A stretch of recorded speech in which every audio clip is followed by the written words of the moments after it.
கீர்த்தீஸ்வரனோட டைரக்ஷன்ல ரீசெண்டா பிரதீப் ரங்கநாதன் அவர்கள் அவரோட நெக்ஸ்ட் ஃபிலிம்ல நடிக்க போறாரு அப்படின்னு இந்த படத்தோட பூஜை போட்டோஸ்லாம் வெளியாயிருந்தது. கீர்த்தீஸ்வரன் அப்படிங்கிற டைரக்டர் சுதா கொங்காராவோட அசிஸ்டன்ட் டைரக்டர் தான். சுதா கொங்காராவோட படங்கள் எல்லாமே கண்டிப்பா சமுதாயத்துக்கு ஏதாவது ஒரு சோஷியல் மெசேஜ் கொடுக்குற மாதிரி தான் இருக்கும். அந்த மாதிரி தான் இந்த படத்தையுமே கீர்த்தீஸ்வரன் அவர்கள் எடுக்க போகிறதா நிறைய விஷயங்களை கேள்விப்பட முடியுது. முக்கியமா இந்த படம் இப்ப இருக்கக்கூடிய யங்ஸ்டர்ஸ்க்கான படமாவுமே அமையும். அதனாலதான் பிரதீப் ரங்கநாதன் அவர்கள் இந்த படத்துக்கு ஓகே சொன்னதாகவுமே சொல்லப்படுது.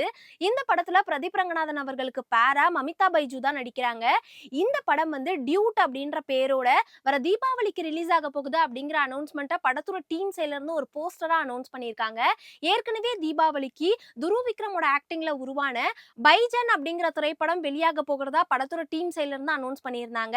இப்போ துருவ விக்ரம் vs பிரதீப் ரங்கநாதன் அப்படிங்கிற டேக தான் இப்ப பார்க்க முடியுது. இந்த 2 படங்கள்ல எந்த படம் ஹிட் அடிக்கும் அப்படிங்கறத வெயிட் பண்ணி தான் பார்க்கணும். இந்த வீடியோ பார்த்துட்டு இருக்க நீங்க இந்த 2 படங்கள்ல எந்த படத்தை முதல்ல பாப்பீங்க அப்படிங்கறத கீழ இருக்க கமெண்ட் பாக்ஸ்ல சொல்லுங்க.